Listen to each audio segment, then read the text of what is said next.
빛과 가짜 빛. 예, 기도하겠습니다.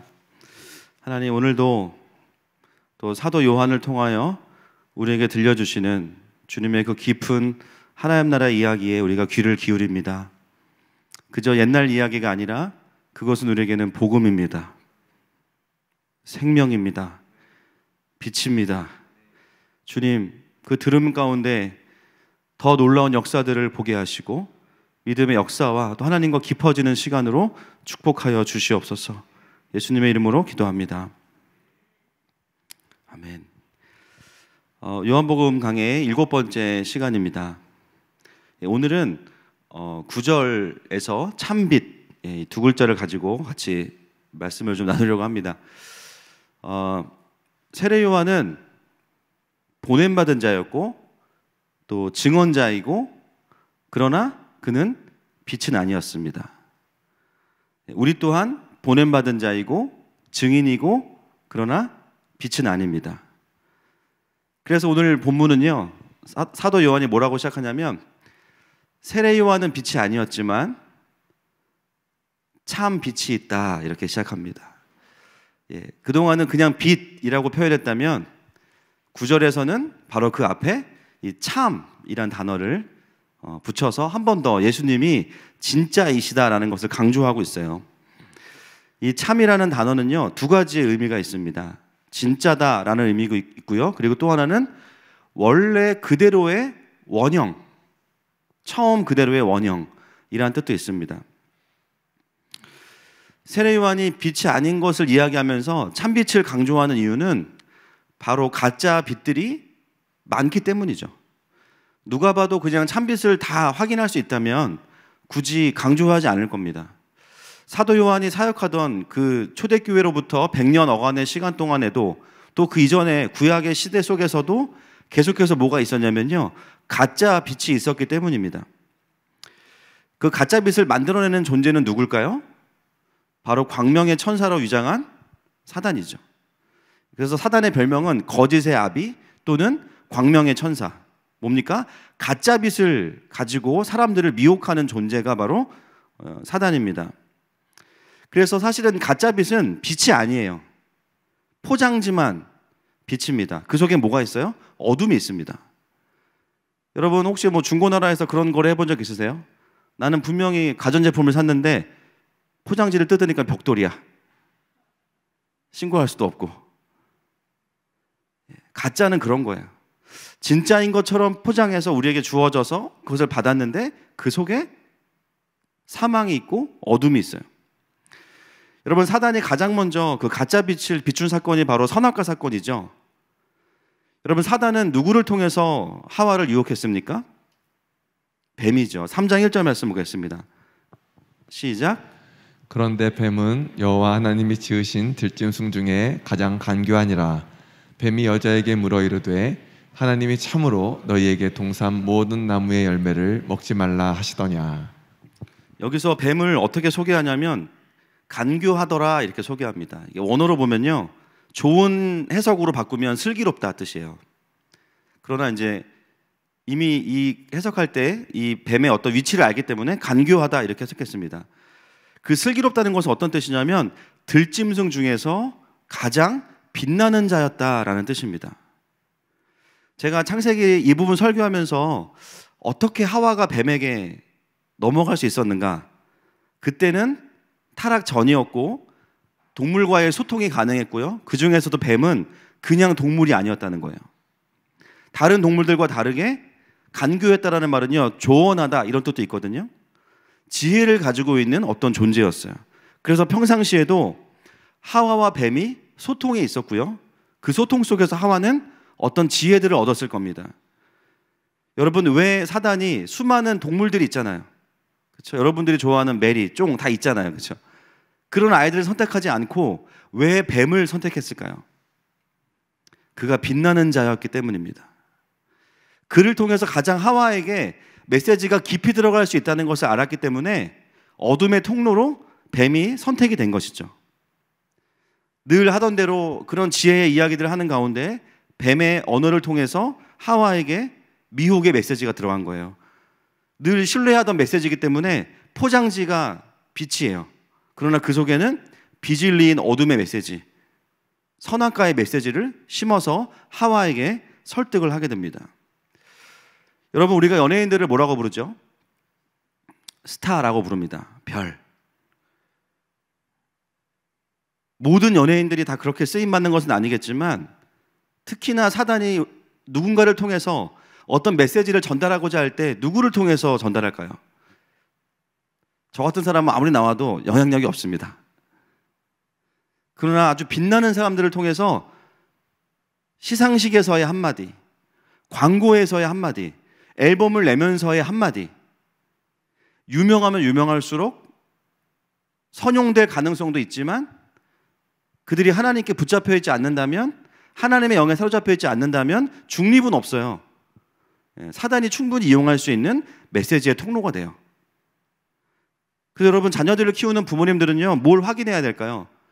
우리 자녀들이 우러러보는 아이돌들을 통해서 우리 아이들에게 어떤 메시지가 들어오는지를 확인하셔야 됩니다.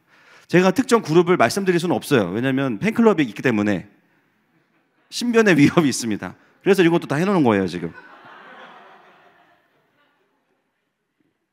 좌우당간, 메시지를 보셔야 되는 거예요. 그래서 우리도 마찬가지예요. 어렸을 때 들었던 누군가의 노래 한 곡이 우리의 인생의 정서를 결정해. 그죠? 어렸을 때 봤던 영화 한 편이 우리의 인생의 전제를 만들어버려요. 결코 하나의 컨텐츠는 그걸로 끝나는 게 아니라 그것을 만든 사람의 스피릿이 들어가 있고요. 그리고 그 스피릿은 반드시 영적인 것들과 연결돼 있죠. 그래서 요즘 가장 유명한 아이돌들, 특정 그룹이라고 말씀드릴 수 없어요. 유명한, 그리고 앞으로 뜨게 될 아이돌들을 통해서 다음 세대에게 어떤 메시지가 들어가는지를 보셔야 되고요. 저는 이게 반대로 다음 세대들에게 사명이 돼야 됩니다. 그 자리에 우리 아이들이 가야 돼요. 할렐루야. 그래서 하나님을 말하진 않지만 하나님 나라의 가치와 밸류들을 아이들에게 던질 수 있는 일들이 필요해요. 요즘에 개인적으로 슬기로운 의사생활을 보면서 은혜를 많이 받습니다. 거기 보면요, 굉장히 교묘하게 성경적인 메시지가 많이 나와요. 10주 된 아이를 지울 거냐 말 거냐. 근데 의사가 10주를 강조하면서 그 아이가 지금 뛰노는 모습을 보여주니까 지우려고 했던 부부들이 마음을 돌이켜서 엽산은 언제부터 먹으면 되나요? 이런 얘기를 하는 거예요. 법을 반대한다 이런 것도 뭐 해야 되지만 정말 자연스럽게 감성적으로 그렇지, 생명의 신비는 10주건 12주건 똑같은 거지. 다 그 마음을 갖게 만들어. 사단은 항상 본인이 나서기보다는요, 어떤 매개체를 통해서 메시지를 줍니다. 하나님도 그러시는 것처럼. 그래서 빛나는 뱀을 통해서 하와에게 다가가서 가짜 빛을 비추고, 소위 말하는 하와에게 뭘 한 거냐면 우리가 잘 알고 있는 요즘 유명한 단어가 있습니다. 가스라이팅을 한 거죠. 가스라이팅. 타인의 심리나 상황을 교묘하게 조작해서 그 사람이 스스로를 의심하게 만들므로 인해서 타인의 지배력을 강화하는 행위, 이게 이제 가스라이팅이에요. 쉽게 말하면 사단이 말로 하와를 조종하는 거예요. 그리고 아담에게는 하와가 가장 빛나는 자였을 거예요. 하와가 말하니까 그 역시도 선악과를 같이 먹게 되죠. 이게 처음 인류에게 비추어진 가짜빛의 프로세스였습니다. 그들이 속았던 건 뭐냐면 우리에게 자유가 올 거야. 우리가 하나님처럼 될 거야. 우리가 선과 악을 분별하게 될 거야. 그런데 여러분, 그 포장지를 뜯고 선물을 받은 이후에 열매가 무엇이었냐면 그들은 죽게 되었습니다. 이걸 우리는 전문용어로 사기당했다라고 하는 거죠. 사단은요, 창세 이후로 지금까지 계속해서 사기를 치고 있습니다. 아담과 하와의 눈이 밝아진 게 아니라 사실은 어두워졌어요. 하나님과 그분의 나라를 보지 못하게 됐어요. 1차적인 책임은 누구에게 있냐? 아담과 하와에게 있겠죠? 그러나 사단은 가짜 빛을 통해서 끊임없이 우리가 참빛으로 갈 수 없도록 어둠 가운데 우리를 묶기 위해서 모든 노력을 다 하고 있습니다. 그래서 성경은 우리에게 두 가지의 사람들을 보여주는 거예요. 원수들에게 가스라이팅을 당해서 조종당하는 사람들의 피해 사례를 보여주고, 여러분, 하나님은 우리를 어떻게 하실까요? 따라합시다. 그레이스 라이팅. 시작. 사단은 가스라이팅, 하나님은 그레이스 라이팅이에요. 가스라이팅은 우리를 조종해요. 하나님은 우리를 조종하실 수 있지만 조종하지 않으세요. 우리에게 자유를 주셔서 자발적으로 우리가 하나님을 선택하게 만드십니다. 진리를 주셔서. 할렐루야. 그게 그레이스 라이팅이죠. 성경에 보면 가스라이팅을 받는 사람과 그레이스 라이팅을 받는 사람들이 겹쳐서 나오게 됩니다. 그래서 결국은 미혹을 당해서 조종을 당하는 사람들은 당연히 죄를 짓기 때문에 하나님의 심판을 피할 수가 없는 거고요. 그분의 은혜를 경험하는 사람들은 계속해서 그분의 나라를 이어가고 은혜를 경험하는 자리로 가게 됩니다. 그래서 성경은 우리에게 우리들도 스스로를 점검하라 이렇게 이야기하죠. 근데 안타까운 것은 뭐냐면 인간은 자꾸 그 가짜 빛에 속아서 사기를 계속 당합니다. 이게 너무 속상한 일이에요. 그게 진짜인 줄 알고, 그게 하나님인 줄 알고, 그게 생명인 줄 알고 덥석 받았는데 그 포장지 안에는 선악과가 들어있는 거예요. 여러분, 하와만 선악과를 먹은 게 아니라 사실은 가짜 빛을 받아들이는 내내 우리는 뭘 하고 있는 거예요? 계속 포장지를 열어서 선악과를 내가 스스로 먹고 있는 겁니다. 그래서 어떤 일이 벌어지냐면요, 하나님의 백성들, 세상 속에 살아가는 사람들은 당연하고 하나님의 구원을 안다고 하는 사람들마저도 비진리가 마음속에 굉장히 많이 들어와 있어요. 자기의 정체성에 대해서도. 그죠? 그래서 하나님은 사랑하는 딸아, 사랑하는 아들아 이렇게 말씀하시는데 아니야, 나는 그런 존재가 아니야. 왜 그렇습니까? 내가 언젠가 모르게 가짜 빛을 받아들였기 때문이죠. 요즘에 최근에 하나님은 저에게 좀 새로운 마음들을 많이 주시는데요. 그 중에 하나가 뭐냐면 이 땅에 와서 고아로 살아갈 수밖에 없는 청소년들에 대한 마음을 주십니다. 예. 최근에 이제 탈북민 청소년들에게 메시지를 준비하면서 이제 받은 마음인데요. 사실은 고아 자체에 대한 마음도 있지만 더 본질적으로 보면 고아의 마음에 사로잡힌 사람들, 부모가 있지만 고아의 정체성을 가진 사람들, 육체적인 고아도 마찬가지겠죠. 그들 안에는요, 깊은 버림받았음에 대한 정체성이 아주 깊이 들어와 있어요. 하나님은 그들을 통해서 여전히 영광스러운 하나님 나라를 이루어가기 원하시는데 고아의 마음에 잡힌 사람들은 자신들은 그렇게 쓰임받을 수 없다라는 존재적인 메시지를 가지고 있습니다. 사단은 그들을 어둠에 붙잡아 놓고 있어요. 요즘 하나님 주시는 마음이 뭐냐면 그 고아의 마음에 잡힌 사람들을 섬기면서 그 정체성의 싸움을 같이 해줄 것에 대해서 말씀해주고 계세요. 그래서 저희는 주일학교 사역과 더불어서 다음 세대 사역을 한다라고 할 때는요, 특히나 이 글로벌 리더십들을 키울 때는 정말 육신의 고아들을 좀 섬겨서 먹이고 입히는 것 플러스 그 정체성의 싸움을 해야겠구나. 특히나 북한에서 보내주신 아이들, 다 우리 국민들 아닙니까? 그렇죠? 북한에 있는 국민들. 그리고 중국을 통해 오는 또 탈북민 여성을 통해서 태어난 아이들, 깊은 상처들이 있어요. 중국에서 태어나서 자기가 중국 사람인지 또 북한 사람인지 헷갈리는데요, 엄마가 도망 나오면서 아이들을 데리고 옵니다. 그리고 엄마가 또 결혼을 해요. 또 자녀를 낳기 때문에 이 아이들은요, 자기가 누군지를 알 수가 없어요. 삶도 고되지만 하나님에 대해서는 더더군다나 부정적일 수밖에 없어요. 하나님이 살아계시면 나는 누구냐는 거죠.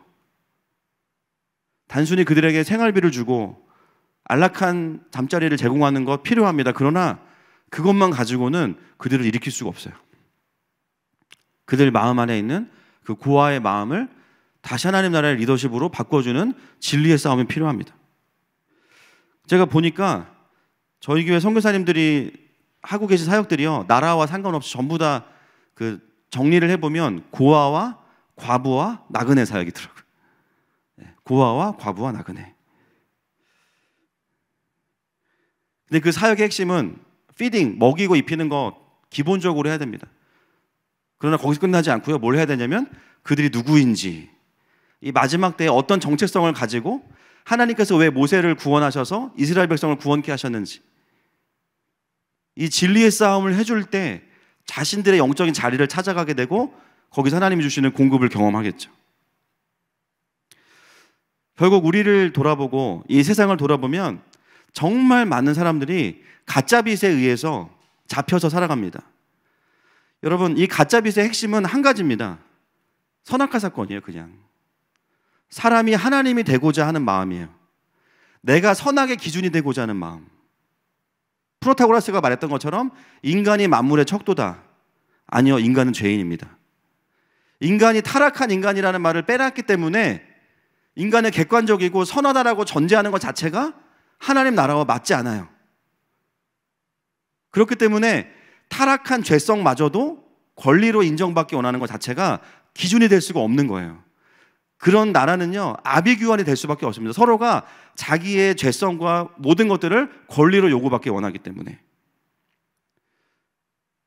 그래서 결국은 이 가짜빚의 본질은 뭐냐면, 이 세상을 창조하시고 다스리시는 하나님의 말씀과 계시에 의존해서 살아가는 삶을 거절하고 내가 기준이 되는 인생을 살겠다.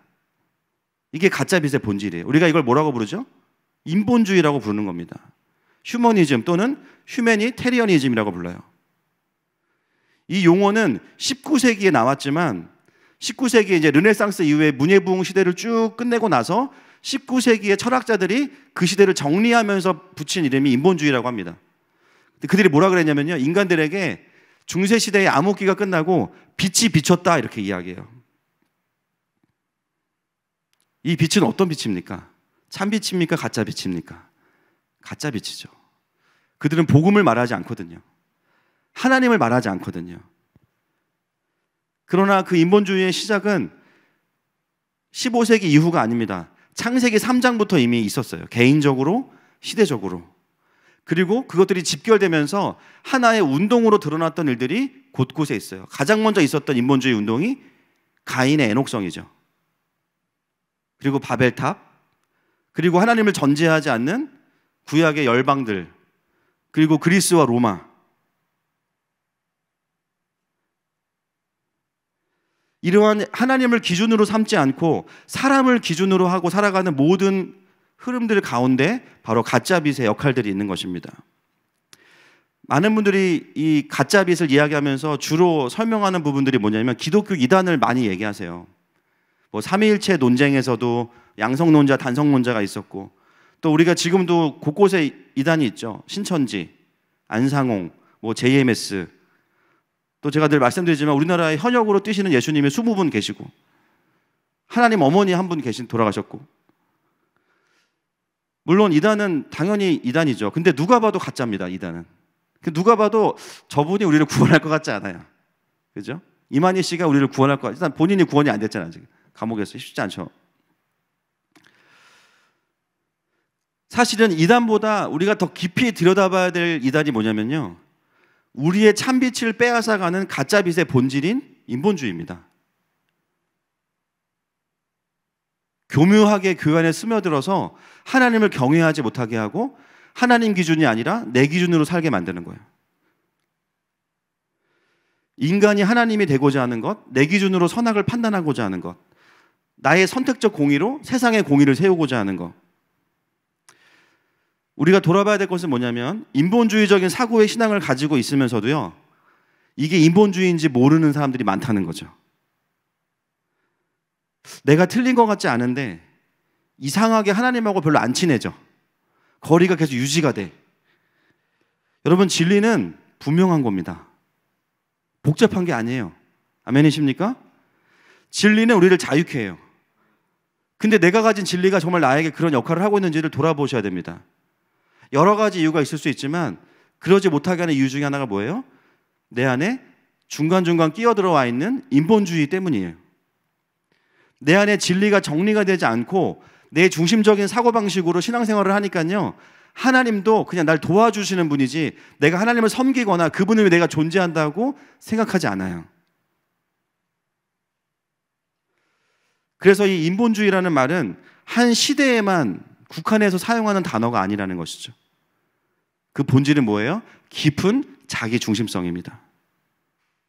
사도 요한이 참빛이라고 말하는 단어를 쓰는 이유는요, 그 교회 상황적으로 이런 맥락들이 아주 깊이 들어와 있었기 때문이에요. 자, 요한일서 4장 1절 말씀 보겠습니다. 시작. 사랑하는 자들아, 영을 다 믿지 말고 오직 영들이 하나님께 속하였나 분별하라. 많은 거짓 선지자가 세상에 나왔습니다. 예, 요한이 뭐라고 이야기합니까? 영을 다 믿지 말고 분별하래요. 우리가 줄여서 이제 영분별이라고 하는데, 영분별이라 그러면 많은 분들이 되게 은사적으로 생각하시는 분들이 많아요. 이렇게 막 기도해보고 얘는 진짜야 가짜야 배우고 싶어요. 어떻게 하는 건지. 물론 은사적으로도 분별이 가능하겠죠. 왜냐하면 성령에 사로잡힌 사람들은요, 성령이 아닌 양신 역사라 그러는데, 이제 어둠에 잡혀 있는 사람들을 볼 때 느낌이 달라요. 그러니까 얼굴에 마음에 안 들고 이런 거 말고, 뭐 신내나고 이런 거 말고요, 영적으로 느낌이 달라요. 그런 게 있죠. 방언도 사단이 주는 방언은 굉장히 음산해요. 여러분 들어보시면 기분 막 더럽습니다, 진짜. 그런 영적인 직관의 은사도 있어요. 그러나 사실 사도 요한은 그런 관점의 영분별을 말하고 있지 않고요. 바로 이어서 2절과 3절 말씀 한번 보실까요? 시작. 이로써 너희가 하나님의 영을 알지니 곧 예수 그리스도께서 육체로 오신 것을 시인하는 영마다 하나님께 속한 것이요 예수를 시인하지 아니하는 영마다 하나님께 속한 것이 아니니 이것이 곧 저 그리스도의 영이니라. 오리라 한 말을 너희가 들었거니와 지금 벌써 세상에 있느니라.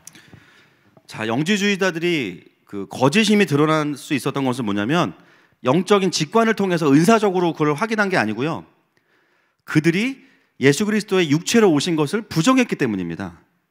쉽게 말하면요, 그들의 영이 가짜라는 것을 뭘로 증명했어요? 복음으로 증명한 거예요. 진리의 말씀으로. 그들이 복음을 부정한 이유는 무엇 때문이었습니까?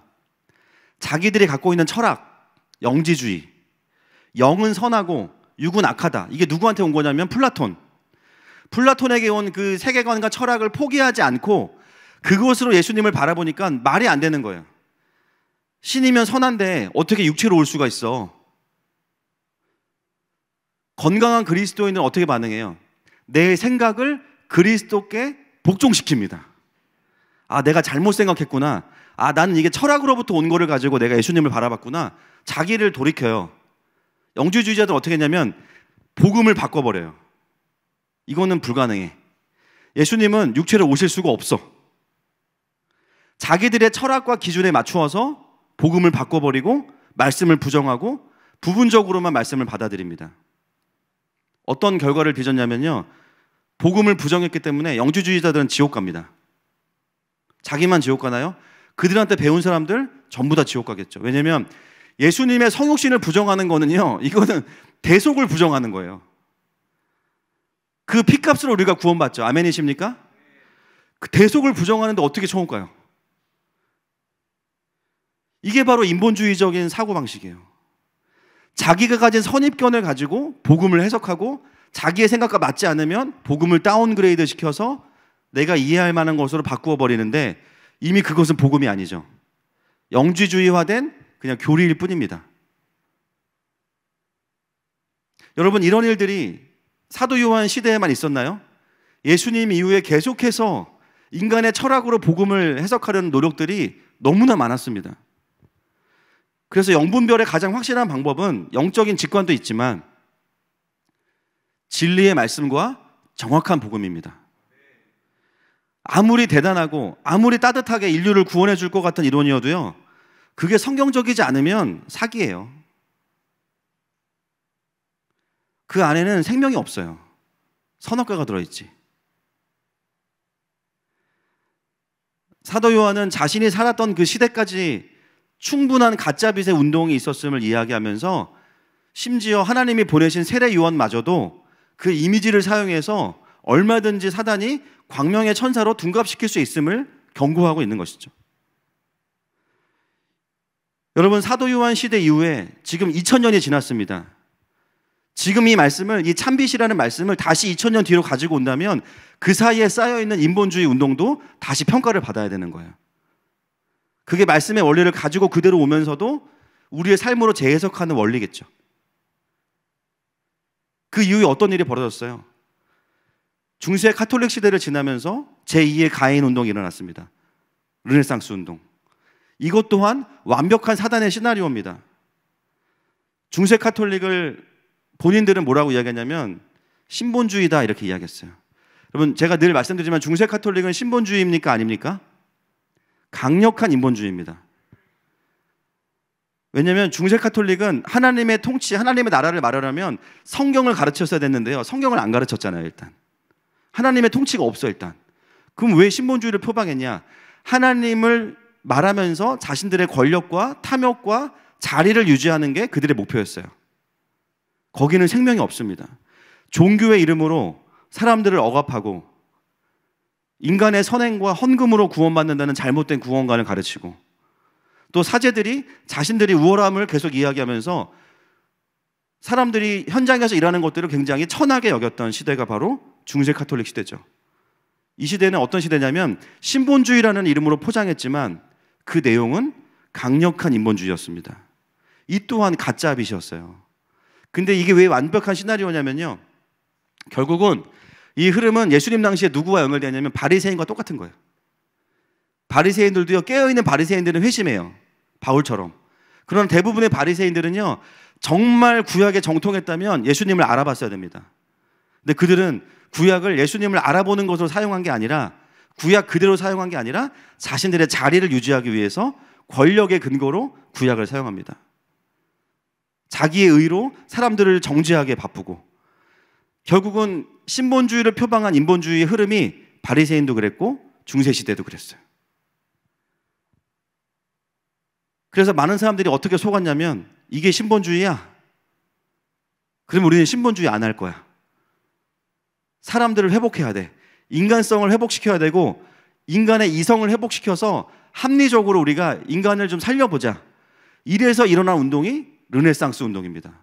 소위 말하는 문예부흥 운동. 근데 이 모습이 언제나 똑같냐면요, 가인의 에녹성과 똑같아요. 문화와 음악과 기술의 발달. 왜 그렇죠? 하나님 없이 사람을 구원해야 되니까 그 공허함을 채울 길이 없어요. 여러분 진짜 미인들은 화장을 많이 안 합니다. 할렐루야. 뭐 다 그런 건 아니지만 자신이 있으니까, 그죠? 한 듯 안 한 듯 뭐 이런 거죠.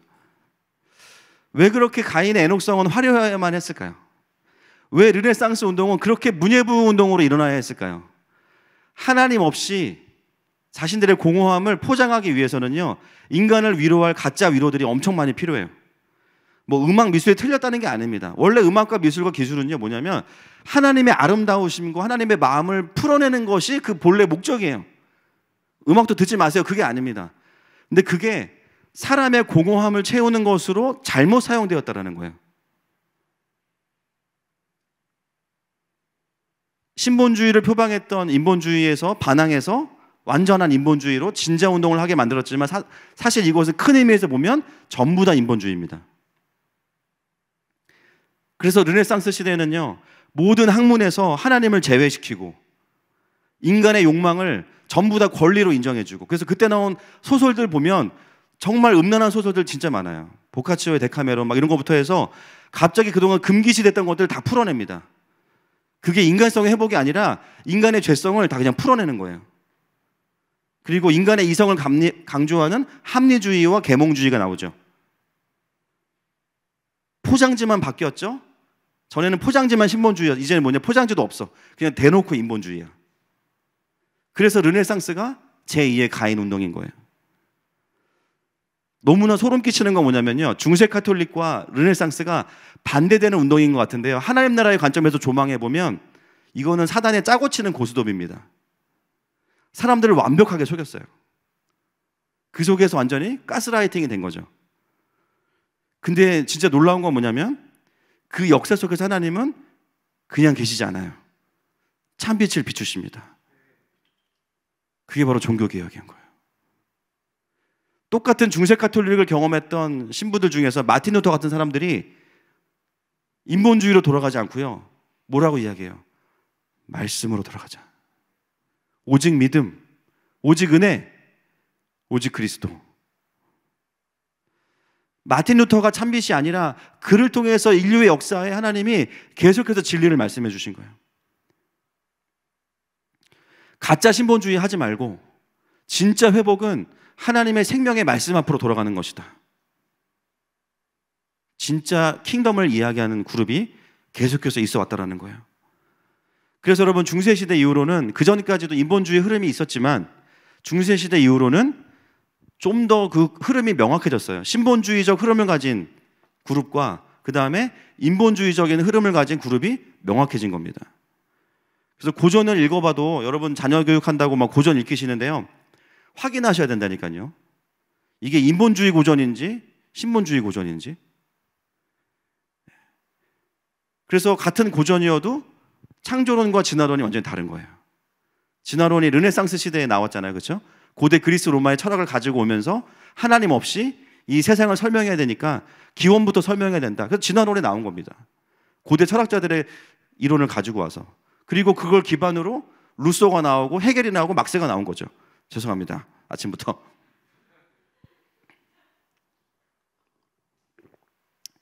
여러분 정말 시간이 있으신 분들은 그 루소의 사회계약론 같은 건 읽어보셔야 돼요. 인본주의 고전의 가장 그 스피릿의 정점에 있는 게 루소거든요. 결국 루소 때문에 막스가 나온 건데, 그 사회계약론 같은 경우가요, 꼭 읽어보셔야 돼요. 그것 때문에 프랑스 혁명이 일어나고 마르크스의 사회주의, 공산주의가 나왔던 그 근본 원인이 루소에게 있습니다. 그리고 루소가 어떤 삶을 살았는지도 꼭 보셔야 돼요. 자기 자녀들 3명을 다 키우기 싫어가지고 고아원 보내고요, 일하기 싫어하고요, 책임지기 싫어하고요, 그 모든 책임을 다 국가에 떠넘겨요. 그러면서 뭐라 그러냐면 국가는 아버지다. 그 스피릿 안에서 막스가 나온 겁니다. 죄송합니다. 여러분 왜 이런 흐름이 중요하겠어요? 오늘 이 시대의 세계관은 결국은 이 두 흐름이 계속 가고 있는 거예요. 성경에서부터. 그리고 그것을 제가 설명드리는 이유는 뭐냐면요, 결국 그것이 우리의 신앙에 직결되기 때문입니다. 내가 옳다고 생각하는 신앙이 정말 그러한가? 성경 전체의 관점에서 조망할 수 있어야 돼요. 만약에 내가 고민해보지 않고 그냥 좋은 말 같아, 그냥 인간적인 말 같아, 그래서 받아들였다면 죄송하지만 그게 인본주의적인 사고방식이라면 내가 내 영혼에게 선악과를 계속 먹이고 있는 거예요. 제가 이런 어려운 설명을 드릴 수밖에 없는 이유가, 죄송합니다, 내가 말주변이 없어가지고 더 쉽게 풀어드려야 되는데 설명을 안 할 수가 없는 거예요. 하나님이 없이 세상을 설명해내야 되기 때문에 세상을 좋게 만들어야 되니까 진화론과 유물론적인 철학을 가지고 뭐라고 말하냐면 이 세상은 점점 정반합에 의해서 진보되어지고 있다, 이렇게 이야기합니다. 물론 기술이 발전하죠. 옛날에는 뭐 아이폰 같은 거 없었으니까. 여러분 성경적 관점에서 이 세상은 진보하고 있나요? 퇴보하고 있나요? 멸망하고 있습니다. 종말을 향해 가고 있어요. 여러분 주님 오셔서 심판하시는데 주님 저 아이폰 있어요, 이게 무슨 의미가 있어요? 주님 카톡 주세요, 이게 무슨 의미가 있습니까? 그 기술의 발달을 보면서 뭘 느끼냐면 인간이 죽음을 직감하지만 죽지 않아. 스스로 정신승리하는 모습으로 밖에는 보이지 않습니다. 우리는 영원히 살 거야. 뭘 영원히 살아? 심판이 임하는데. 그 사람들이 말하는 진보라는 개념 자체가 이 헤겔과 마르크스와 연결되어 있는 진보예요. 여러분 이 세상은 진보하고 있지 않습니다. 종말을 향해 가고 있지. 이미 가인의 애녹성이 우리에게 그것을 확인해주고 있어요. 그 애녹성의 결말은 심판이었죠. 그리고 그 인본주의 철학으로부터 사람이 하나님이 되고 정부가 하나님이 되게 하자는 경제체제와 정치체제가 나온 겁니다. 그리고 더 충격적인 건 뭐냐면요, 인본주의를 기반으로 한 신학들이 18세기 이후로부터 쏟아져 나오기 시작했어요. 어떤 분들은 물어보죠, 저한테. 목사님 말이 됩니까? 인본주의라는 게 하나님을 전제하지 않는 거라면서요. 어떻게 인본주의 신학이 존재할 수 있나요? 이미 제가 말씀드렸어요. 영지주의자들은요 자신들이 크리스찬이라고 생각했어요. 복음을 안다고 생각했습니다. 그러나 그들은 복음을 몰랐어요. 성경의 진리로 성경을 해석하는 것이 아니면 다 사기입니다. 자신들의 전제와 인간의 철학으로 성경을 해석하려는 모든 노력들은 다 실패할 수밖에 없어요. 성경은 그렇게 풀어지는 책이 아니기 때문에. 근데 어느 순간부터 사람들이요 계몽주의 이후에 나온 철학들을 가지고 성경을 해석하려고 들어요. 인간의 합리주의로 성경을 해석합니다. 여러분, 합리적인 거랑 합리주의랑은 다른 겁니다. 그래서 주의라는 말이 들어가면 주의하시기 바랍니다.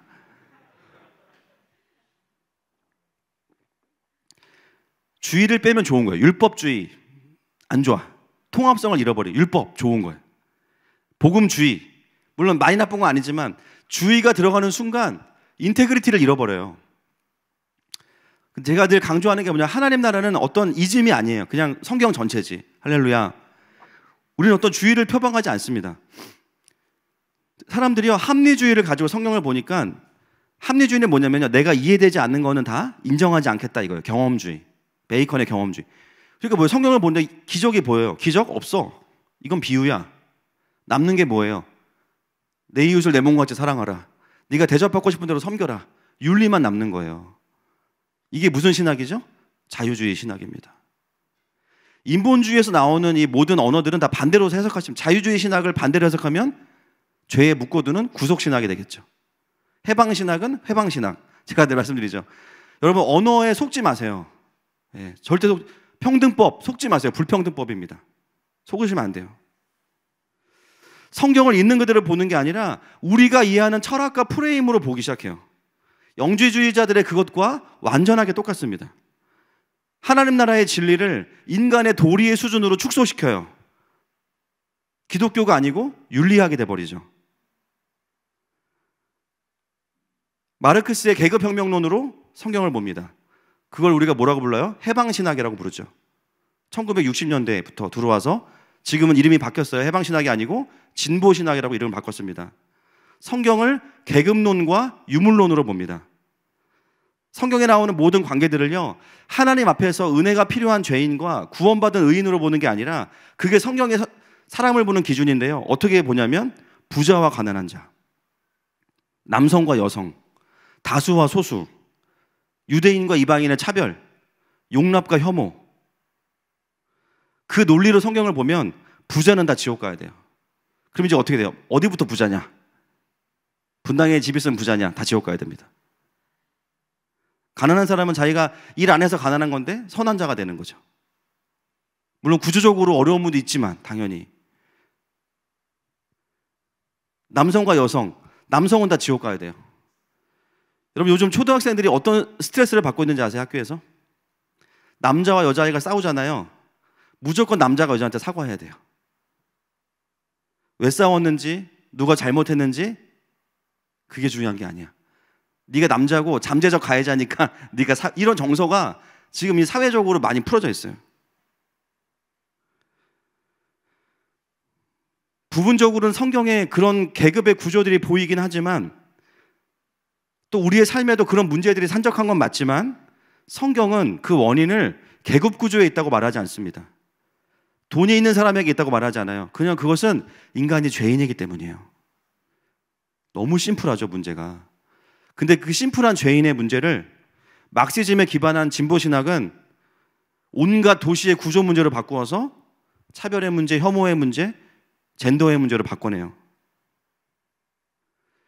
물론 그런 철학을 가진 사람들이 그런 말을 하는 걸 제가 반대하는 건 아닙니다. 제가 말씀드리는 건 뭐냐면 성경을 권위로 인정하는 그리스도인들이 그거를 분별을 못하는 게 저는 속상한 거예요. 얼핏 들으면 맞는 말이니까. 나도 그런 경험이 있으니까. 근데 그게 어디로부터 온 건지는 잘 몰라요. 왜냐하면 이거를 분별하기는 또 쉽진 않아요. 공부도 해야 되고. 고민해보지 않으면 이게 왜 성경과 다른지를 알기가 쉽지가 않은 거예요. 그런 신학과 신앙을 가지고 있으니까 어떻게 돼요? 내가 나도 모르게 내 영혼에 선악과를 계속 먹이고 있는 거예요. 여러분, 철저한 죄의 문제는요, 십자가 복음과 성령의 충만함으로만 돌파할 수 있습니다. 우리의 행동으로 세상을 바꿀 수 있는 게 아니에요. 타락한 인간은 세상을 바꿀 수 없습니다. 그래서 신기한 건 뭐냐면요, 진보 신학자들이 하는 말들은 세상 사람들과 완벽하게 소통이 돼요. 이게 참 신기해요. 사람들은 그걸 뭐라고 생각하냐면 신앙과 삶이 일치하고 있다고 또 착각합니다. 정말 무서운 일이죠. 제가 이번에 그 재정 강의를 준비하면서 유튜브에 이제 가장 많은 조회수를 기록한 성경적 재정관에 대한 강의들을 좀 찾아듣는데요. 제가 진짜 충격받는 게 뭐냐면 조회수가 가장 많은 재정 강의가 그냥 딱 들어도 마르크스의 유물론으로 재정을 강의한 거예요, 성경을. 노동에 대한 개념을 이야기하면서 부라는 것은 하나님이 주시는 부는 노동에 대한 대가다. 거기서 끝나. 여러분, 노동이란 단어가 성경에도 나옵니다. 맞죠? 그러나 성경이 말하는 노동은 그런 의미가 아니에요. 그냥 유물론적 관점에서 일하고 돈 받는 개념이 아니에요. 그것도 우리의 사명입니다. 하나님 나라의 구원에 동참하는 거고요. 성경 전체를 통해서 하나님 나라의 영적인 원리와 가치들을 그 위에 같이 이야기해 줘야 되는데 그냥 유물론 그 자체로 끝나요. 더불어 잘 사는 세상을 만드는 게 하나님께서 원하시는 거다. 너무나 복음인 것 같은데 결정적으로 중요한 생명이 다 빠져 있어요. 빛이 아닌 것을 빛인 것처럼 말하고 있어요. 근데 가장 많은 조회수와 좋아요와 맞아요, 이렇게 살아야 돼요. 제가 절망스러운 것은 그 부분이라는 거예요. 그런 강의 누군가 할 수 있죠. 근데 중요한 건 뭐냐면 분별이 안 된다는 거예요. 여러분, 출애굽기에서 압제당하는 이스라엘의 백성의 이야기로 시작이 됩니다. 그들이 고통당해요. 주님께 부르짖어요. 그것을 바라보는 인본주의 신학자들은 뭐라고 이야기하냐면 이 고통으로부터 해방되는 게 출애굽이라고 이야기합니다. 근데 여러분, 물론 출애굽이 일어나지만 출애굽기의 마지막을 보실까요? 40장 34절과 35절입니다. 시작.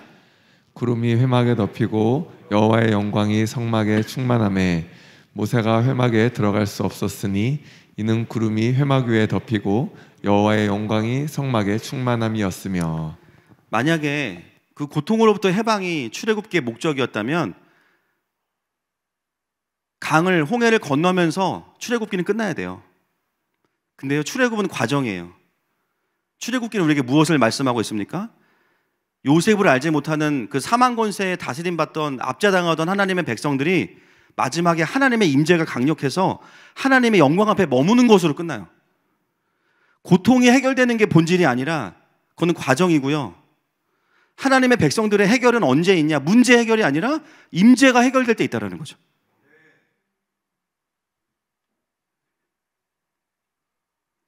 성경을 진보신학이 다 바꿔놨어요, 지금. 사람의 기준으로, 철학으로 성경을 해석하기 때문에 진짜 하나님의 나라를 볼 수가 없어요. 여러분, 우리의 삶의 문제와 고통은 계속 올 겁니다. 저도 계속 와요. 목이 쉬어가지고 지금 어제 무건수행 했는데도 지금 그나마 이 정도인 거예요. 다음 주 큰일 났습니다, 지금. 결국 하나님의 백성들의 삶의 문제 해결은 언제 있는가? 내 삶의 사망 권세가 물러가고 하나님의 임재가 회복될 때 있는 거예요. 고통이 있어도 고통 중에도 하나님의 경륜을 이해하고 고통 속에 숨겨져 있는 하나님의 그 뜻을 받아들이고, 왜냐하면 고통 자체가 하나님의 주권 아래 있음을 인정하는 것이기 때문에 회개하거나 성숙하거나 소망을 이루거나 그 시간을 지나가게 하신 하나님과 동행하는 게 하나님의 뜻이에요. 여러분, 이 땅의 기아의 문제 해결하실 수 있습니까? 못합니다. 우리 가정의 문제도 지금 버거운데 어떻게 남의 문제를 해결해요?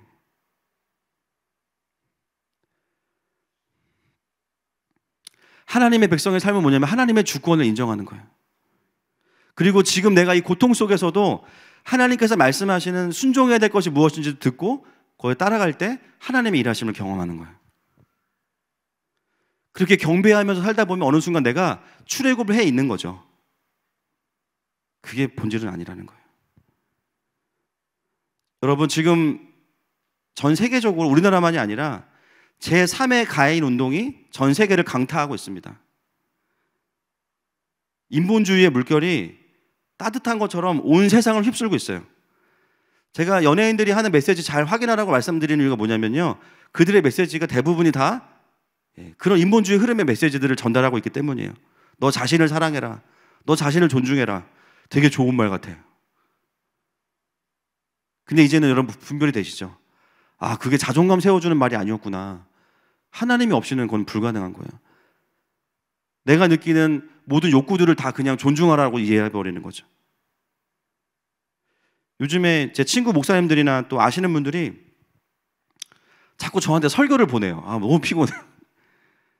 나 내 설교도 다시 안 보는데 자꾸 자기 설교를 듣고 코칭을 해달래. 너무 피곤해. 근데 이제 들어보면 제가 진짜 깜놀하는 부분이 뭐냐면요, 통합 출신이든 합동 출신이든 뭐 성결 출신이든 정말 생각보다 많은 목회자들이 자기가 인본주의 신학을 가지고 있다는 걸 몰라요. 너무 충격적인 거예요. 어떤 신학교 나왔냐? 상관없어요. 왜 이렇지? 어떻게 된 거지? 특히나 30, 40대 목회자들은 열의 여덟은 그렇습니다. 대체적으로 제대로 하나님 나라에 대해서 공부하지 않은 거예요. 그리고요, 인본주의가 들어오는 통로가 있어요. 상처와 분노거든요. 가짜 위로로 타고 들어오는데 목회자도 그게 해결이 안 된 거예요. 자기도 복음으로 해결이 안 된 거예요. 그게. 여러분, 이게 얼마나 무서운 일입니까? 하나님의 말씀의 빛을 선포해야 되는 이 강단에서요, 하나님 나라로 포장된 인본주의 신학이 성도들에게 매주 배달되고 있어요. 자기만 죽는 게 아니에요. 성도들을 죽이는 거죠. 선악과를 자기만 먹어야지. 하나님 말씀 들으러 왔는데 인본주의 설교를 해버려요. 그분의 설교를 보내는 이유는 뭘까요? 목회가 잘 안 되기 때문이죠. 열매로 드러날 겁니다. 아무리 복잡한 신학적인 얘기 다 필요 없어요. 사실은 열매로 드러날 거예요. 진짜 빛이 비추는 곳에는 하나님께서 주시는 부흥의 역사가 있습니다. 뭐 교회가 커진다 그런 게 아니에요. 리바이벌. 하나님과 원수된 자가 하나님과 화목하게 되고, 하나님과 친밀하지 않던 자가 하나님과 친밀해지고, 가정에 하나님 나라의 구조가 임하니까 부부가 연합을 하게 되고, 삶의 도피가 아니라, 노동이 싫어서가 아니라 부르심의 현장이 되니까 일 자체를 넘어서서 하나님의 부르심 때문에 그 일을 소중하게 여기게 되고 이웃을 섬기게 되는 거. 그런 시민들이 나올 때 그 나라에 소망이 있는 거죠. 열매로 알게 될 거예요. 어느 순간 작년까지만 해도 저랑 다른 입장에 있던 목사님들이 요즘에 정말 많이 바뀌고 계시더라고요. 연락이 옵니다. 어떻게 해야 되냐? 뭘 어떻게 해? 말씀으로 돌아가야지. 뭘 어떻게 해요?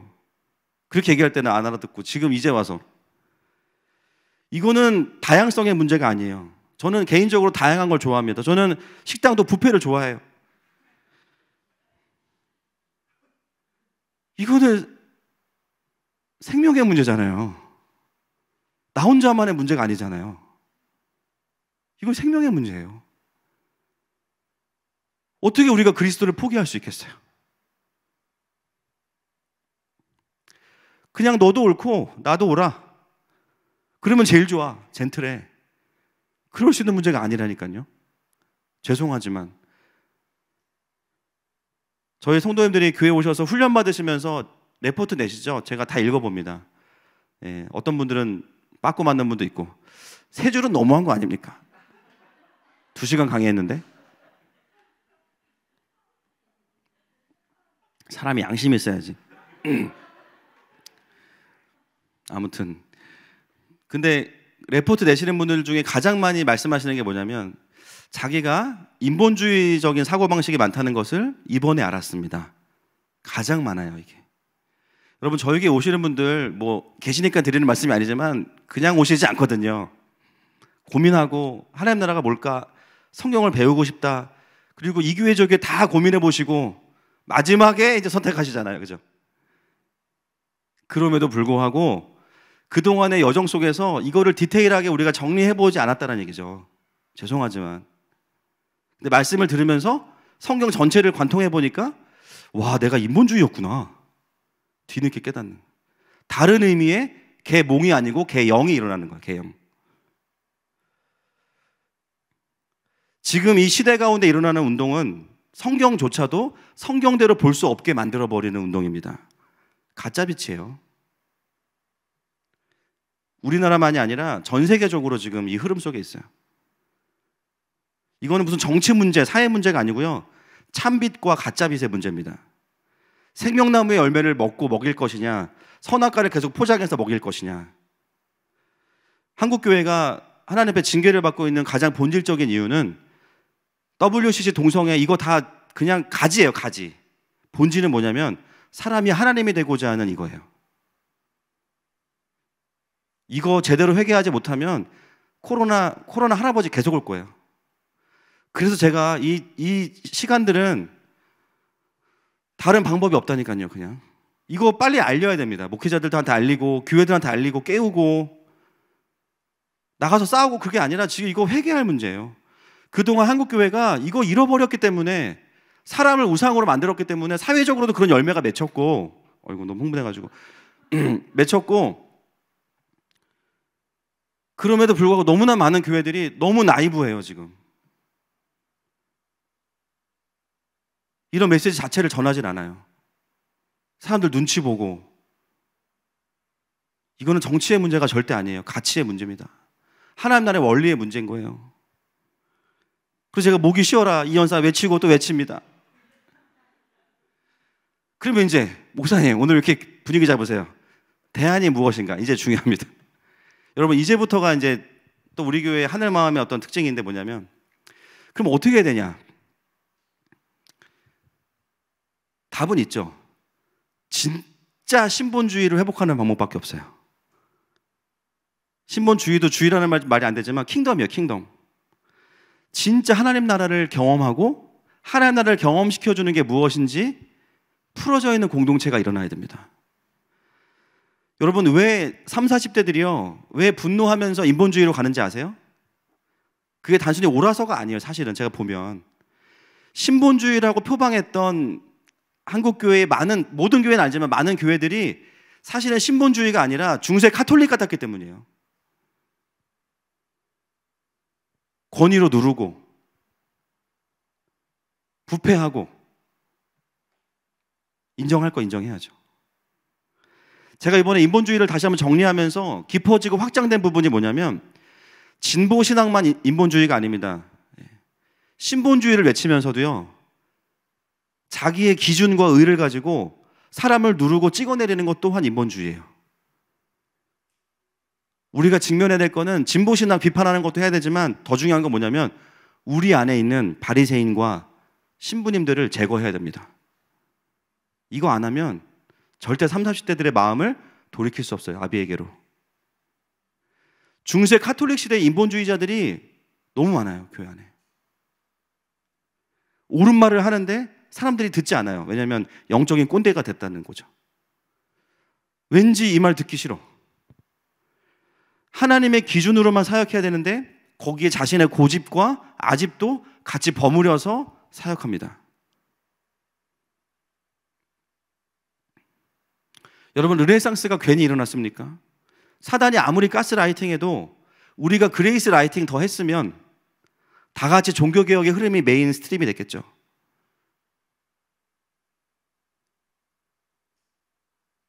그거 놓친 거예요. 지금 교회들이 왜 이렇게 분열됐어요? 신본주의를 외치는 사람들은 정당성을 얻었기 때문에 진보주의에 있는 사람들한테 막 비판해요. 우리는 성경적이고 너는 비성경적이야. 근데 그 목소리 안에 정말 긍휼이 있습니까? 정말 그들을 돌이키기 원하는 마음이 있습니까? 우리 안에 그 중세 카톨릭 같았던 교회의 모습들에 대한 깊은 절절한 회개가 있었나요?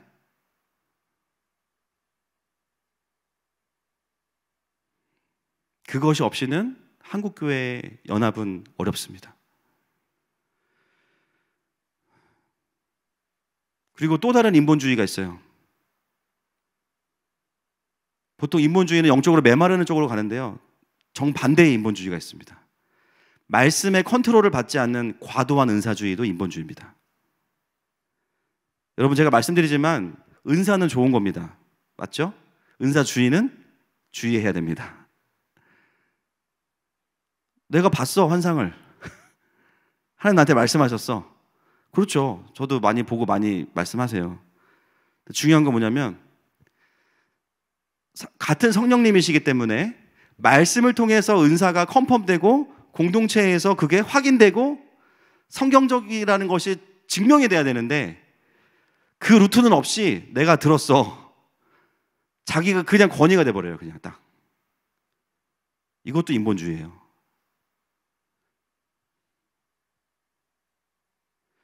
하나님 우리에게 은사를 주십니다. 그러나 이 과정이 있어야 돼요. 공동체 몸 안에서 권위자와 말씀의 원리와 그리고 그 주신 환상과 기도가 열매, 증험함이 있어야만 그게 확증되는 거예요. 우리 교회는 은사를 사모합니다. 그러나 은사주의는 아닙니다. 우리는요, 성경에 가면 거기까지 가는 게 우리의 목표예요. 그래서 내가 들은 음성, 환상, 하나님이 주신 대원의 마음들 성경적인지 봐야 되고요. 그래서 말씀과 성령은 같이 갈 수밖에 없는 거예요. 그게 분리되는 게 아닙니다. 이 프로세스를 거칠 때 우리에게 주신 은사들이 사람들을 살리는 기름 부으심 있는 무기로 사용되는 것이죠. 이 과정은 없고 내가 받았으니까 맞을 거야. 우기는 건 아니에요, 사실은.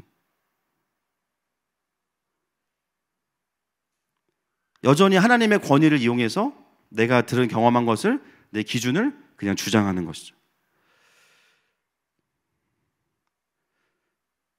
사실은 제가 이 인본주의에 대한 부분들을 더 좀 정리하면서 이미 제가 마르크스 얘기는 많이 했잖아요. 마르크스가 저 진짜 싫어할 거예요, 아마. 마르고 닳도록 했기 때문에. 뭐 어떻게? 근데 만나기는 어렵죠. 저는 처음 갈 거니까. 하여튼 뭐 더 확장될 필요가 있다는 거예요. 그동안 교회와 목회자, 저를 포함해서 우리가 전하는 복음이 참 빛이라고 하기에는 너무 협소하고 너무 작았어요. 바울이 말하는 것처럼 그 넓이와 깊이와 그 충만함이 어떠하신지를 깨달아서 성도로 부르심의 풍성함을 전해야 되는데 정말 한국 교회가 그랬냐라고 물어본다면 대답하기가 어렵습니다. 저는 진짜 신본주의를 경험해보지 못하니까 뺏기는 거죠. 여러분 진짜 하나님 나라가 임하는 사역을 하면요, 그냥 말씀 그대로의 역사들이 일어납니다. 죄와 저주에 묶였던 자들이 자유케 됨을 경험하고 현실에서 살아갈 힘을 얻고 하나님 나라의 강력한 군사가 되는 게 정상이에요. 말씀 전체를 관통하면서도 성령의 은사와 성령의 열매를 가지고 사역합니다. 제가 이런 얘기하면 어떤 분들이 너무 기질이 높은 거 아니냐, 그게 그냥 정상인 거예요. 중간 무한도전. 하나님이 말씀하시면 이건 좀 부담스럽지 그러지 않으셨어요. 교회는 이거야. 우리가 그걸 구현하든 못하든 그냥 그게 우리의 스탠다드인 거예요. 근데 교회들이 그동안 어떻게 했어요? 교회를 매니지먼트 한 거죠. 성도들 나갈까 봐 눈치 보고 전해야 될 생명의 말씀 안 전하고, 목회자들이 가치를 전해야 되는데 정치하고 교회 안에서 관계로 뭔가 해보려고 그러고, 교회들이 참 빛을 이야기하면서도 넓은 창문으로 비춰주는 게 아니라 창호지에 손가락 하나 뚫어가지고 그 구멍으로 들어오는 빛으로 사역한 겁니다. 물론 그 빛이 들어가는 곳에는 역사가 있겠죠. 그러나 그것이 하나님께서 우리에게 비추고자 하시는 참빛, 원래 그들의 빛과는 너무나 큰 갭이 있어요. 안전한 복음 말하면서 이거 안 되고 저거 안 되고, 안전한 복음이 아니라 안전하는 복음이 된 거예요. 그냥 왜일까? 사역을 한다는 사람들이 본인도 하나님 나라가 뭔지 몰라서 그래요. 자기도 하나님 나라를 경험해 본 적이 별로 없어요. 여러분, 제가 진보신학자들의 강의들을 요즘 진짜 많이 듣습니다. 저는 확인 안 한 얘기는 안 해요. 일단 너무 힘들지만 다 듣습니다. 근데 제가 들으면서 너무 이제 막 그 화가 나는데 도전받는 게 하나가 있어요. 뭐냐면,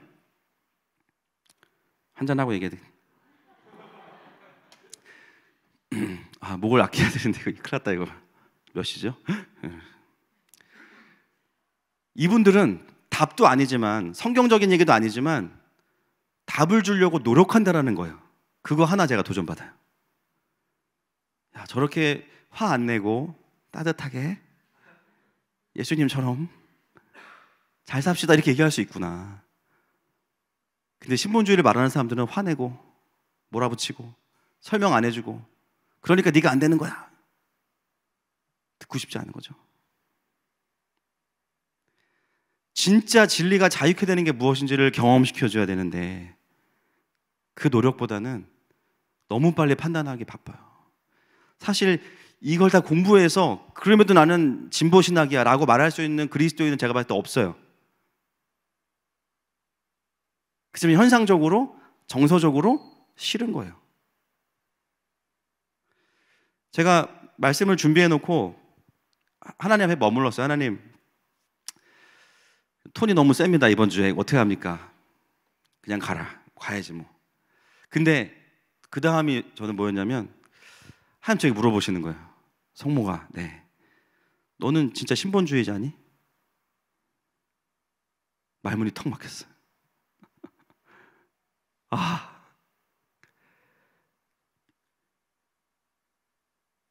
내가 하나님의 나라가 나에게 완전히 임해서 내가 통치 안에 있을 때만 사실 우리는 킹덤이잖아요. 나를 보니까요, 나도 인본주의자. 와. 하나님 나라에 대한 신학은 그래도 몇 년 팠으니까 잘해. 강의도 잘하고 5분만 해도 전하고 2시간 동안 할 수 있고 10시간 동안 할 수 있어요. 근데 정작 신학적인 문제 말고 존재적으로 내가 얼마나 하나님의 나라가 임했는지를 한번 다시 물어보시는 거예요. 한숨밖에 안 나오더라고요. 신학으로는 명확하지만 내 존재의 문제를 가지고 오니까요, 저 또한 인본주의자 같은 마음으로 살 때가 너무 많아요.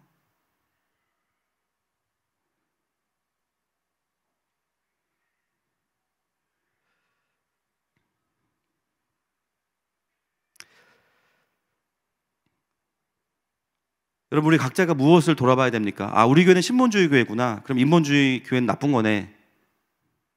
그건 설교의 절반도 안 들으신 겁니다. 우리는 나를 돌아봐야 돼요. 나는 정말 하나님 나라의 기준으로 사라지고 있나?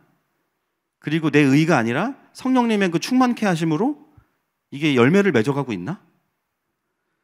그리고 내가 가진 신학과 신앙이 나의 어둠을 밝혀서 하나님께로 가게 하는 진짜 그 하나님 나라의 건강한 신앙인가? 수많은 사람들이 하나님의 나라를 말하면서요, 본인의 언어에서 항상 뭐가 먼저 나오냐면요, 내가. 하나님이가 아니에요. 내가 기도했고, 내가 헌신했고, 내가 수고했고, 내가 애썼고, 그러니까 난 보상받아야 되고. 하나님이 은혜 주셔서가 아니라 내가 들었고. 우리가 이 복잡한 역사와 신학 다 모른다고 쳐도, 갑자기 허무해지네요. 다 알고서라도 내 인생의 주어가 여전히 내가라면, 여러분 죄송하고 외람되지만 우리는 인본주의자입니다. 신본주의를 표방한. 다른 사람은 나의 신학을 듣고 돌이킬 수도 있겠죠. 중요한 건 뭐냐면 나는 나에게 여전히 선악과를 먹이고 있는 거예요. 그래서 성장이 더디고 회복이 더딘 거예요. 나의 구원도, 나의 사명도, 이 땅의 회복도 오직 그리스도의 참빛이 아니면 불가능합니다. 그리고 내가 그 빛에 사로잡히면요, 하려고 하지 않아도 내 주변에 있는 인본주의적인 세계관들이 저절로 무너져요. 아이고, 또 무너질 뻔했네. 저절로 무너집니다.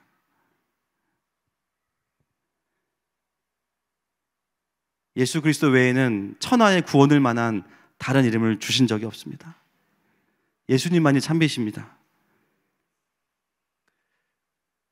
이 거대한 흐름 속에서 사도 요한은 오늘 우리에게 참이란 단어 한 글자를 선택을 한 겁니다.